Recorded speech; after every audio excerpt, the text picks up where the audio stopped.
पुराने राम मंदिर के निर्माण की संपूर्ण जानकारी। भगवान राम की नगरी अयोध्या हजारों महापुरुषों की कर्म भूमि रही है। यह पवित्र भूमि हिंदुओं के लिए बहुत ही महत्वपूर्ण है। यहाँ पर भगवान राम का जन्म हुआ था। यह राम जन्मभूमि है। इस राम जन्मभूमि पर एक भव्य मंदिर बना था जिसे तोड़ दिया गया था। तो चलिए जानते हैं कि वह भव्य मंदिर किसने बनाया और कैसा था वह मंदिर। अयोध्या को भगवान श्री राम के पूर्वज विवस्वान के पुत्र व्यवस्थ मनु ने बसाया था। तभी से नगरी पर सूर्यवंशी राजाओं का राज महाभारत काल तक रहा। यहीं पर प्रभु श्री राम का महाराज दशरथ के महल में जन्म हुआ था। महर्षि वाल्मीकि ने भी रामायण में जन्मभूमि के शोभा एवं महत्ता की तुलना दूसरे इंद्रलोक से की है।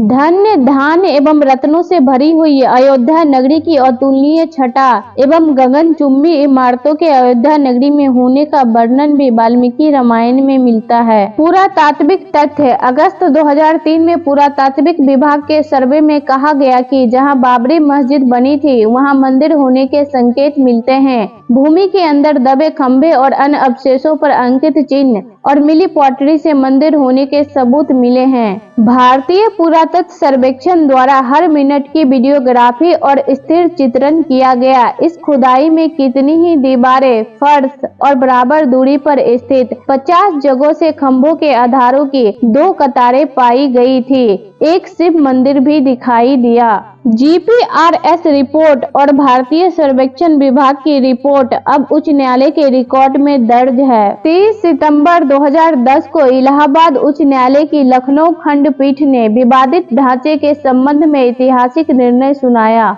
न्यायमूर्ति धर्मवीर, न्यायमूर्ति सुधीर अग्रवाल एवं न्यायमूर्ति एसयू खान ने एक मत से माना कि जहां रामलला विराजमान है वही प्रभु श्री राम की जन्मभूमि है। कैसी थी अयोध्या? अयोध्या पहले कौशल जनपद की राजधानी थी। वाल्मीकि कृत रामायण के बाल कांड में उल्लेख मिलता है कि अयोध्या 12 योजन लंबी और 3 योजन चौड़ी थी। वाल्मीकि रामायण में अयोध्या पुरी का विस्तार से वर्णन किया गया है। रामायण में अयोध्या नगरी के सरयू तट पर बसे होने और उस नगरी के भव्य एवं समृद्ध होने का उल्लेख मिलता है। वहां चौड़ी सड़कें और भव्य महल थे, बगीचे और आम के बाग थे और साथ ही चौराहों पर लगने वाले बड़े बड़े स्तंभ थे। हर व्यक्ति का घर राजमहल जैसा था। यह महापुरी 12 योजन चौड़ी थी। इस नगरी में सुंदर लंबी और चौड़ी सड़कें थे। इंद्र की अमरावती की तरह महाराज दशरथ ने उस पुरी को सजाया था। क्या था जन्मभूमि का हाल? कहते हैं कि भगवान राम के जल समाधि लेने के पश्चात अयोध्या कुछ काल के लिए उजाड़ सी हो गई थी,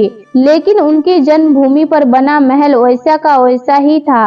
भगवान राम के पुत्र कुश ने एक बार पुनः राजधानी अयोध्या का पुनर्निर्माण करवाया। इस निर्माण के बाद सूर्यवंश की अगली 44 पीढ़ियों तक इसका अस्तित्व। आखिरी राजा महाराज बृहद्रथ की मृत्यु महाभारत युद्ध में अभिमन्यु के हाथों हुई थी। महाभारत के युद्ध के बाद अयोध्या उजड़ सी हो गई, लेकिन भगवान राम जन्मभूमि का अस्तित्व फिर भी बना रहा। किसने बनाया भव्य मंदिर? इसके बाद यह उल्लेख मिलता है कि ईसा के लगभग 100 वर्ष पूर्व उज्जैन के चक्रवर्ती सम्राट विक्रमादित्य एक दिन आखेट करते करते अयोध्या पहुंच गए। राजा विक्रमादित्य को इस भूमि में कुछ चमत्कार दिखाई देने लगे। तब उन्होंने खोज आरंभ की और पास के योगी एवं संतों की कृपा से उन्हें ज्ञात हुआ कि यह भगवान राम की अवध भूमि है।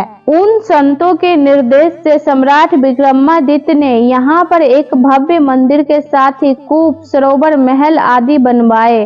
कहते हैं कि सम्राट विक्रमादित्य ने श्री राम जन्मभूमि पर काले रंग के कसौटी पत्थर वाले 84 स्तंभों पर विशाल मंदिर का निर्माण करवाया था। इस मंदिर के भव्यता देखते ही बनती थी। किसने करवाया जीर्णोद्धार? सम्राट विक्रमादित्य के बाद के राजाओं ने समय समय पर इस मंदिर की देखरेख की। उन्हीं में से एक शुंग वंश के प्रथम शासक पुष्यमित्र शुंग ने भी मंदिर का जीर्णोद्धार करवाया था। पुष्यमित्र शुंग का एक शिलालेख अयोध्या से प्राप्त हुआ था जिसमें उसे सेनापति कहा गया है तथा उसके द्वारा 2 अश्वमेध यज्ञों के किए जाने का वर्णन है। अनेक अभिलेखों से ज्ञात होता है कि गुप्त वंशीय चंद्रगुप्त द्वितीय के समय और तत्पश्चात काफी समय तक अयोध्या गुप्त साम्राज्य की राजधानी थी। गुप्तकालीन महाकवि कालिदास ने अयोध्या का रघुवंश में कई बार उल्लेख किया है। किसने दी गवाही की भव्य मंदिर था। इसके बाद कहते हैं कि चीनी भिक्षु हियान ने यहाँ देखा कि कई बौद्ध मठों का रिकॉर्ड रखा गया है। यहाँ पर 7वीं शताब्दी में चीनी यात्री हेन टैंग आया था। उसके अनुसार यहाँ 20 बौद्ध मंदिर थे तथा 3000 भिक्षु रहते थे और यहाँ हिंदुओं का एक प्रमुख और भव्य मंदिर भी था जहाँ रोज हजारों की संख्या में लोग दर्शन करने आते थे, जिसे राम मंदिर कहा जाता था। कब शुरू हुआ मंदिर का पतन। इसके बाद ईसा की 11वीं शताब्दी में कन्नौज नरेश जयचंद आया तो उसने मंदिर पर सम्राट विक्रमादित्य के प्रशंसा में लिखे शिलालेख को उड़ाकर अपना नाम लिखवा दिया। पानीपत के युद्ध के बाद जयचंद का भी अंत हो गया। इसके बाद भारत वर्ष पर आक्रांताओं का आक्रमण और बढ़ गया। आक्रमणकारियों ने काशी मथुरा के साथ ही अयोध्या में भी लूटपाट की और पुजारियों की हत्या कर मूर्तियां तोड़ने का कर्म जारी रखा। लेकिन 14वीं सदी तक वे अयोध्या में राम मंदिर को तोड़ने में सफल नहीं हो पाए। विभिन्न आक्रमणों के बाद भी सभी झंझावातों को झेलते हुए प्रभु श्री राम की जन्मभूमि पर बना भव्य मंदिर 14वीं शताब्दी तक बचा रहा। कहते हैं कि सिकंदर लोदी के शासनकाल के दौरान यह मंदिर मौजूद था। अंततः 1527 से 28 में अयोध्या में स्थित भव्य मंदिर को तोड़ दिया गया और इसकी जगह बाबरी ढांचा खड़ा किया गया। कहते हैं कि मुगल साम्राज्य के संस्थापक बाबर के सेनापति मीर बांकी ने बिहार अभियान के समय अयोध्या में प्रभु श्री राम के जन्म स्थान पर स्थित प्राचीन और भव्य मंदिर को तोड़कर एक मस्जिद बनवाई थी जो 1992 तक विद्यमान रही। बाबरनामा के अनुसार 1528 में अयोध्या पड़ाव के दौरान बाबर ने मस्जिद निर्माण का आदेश दिया था।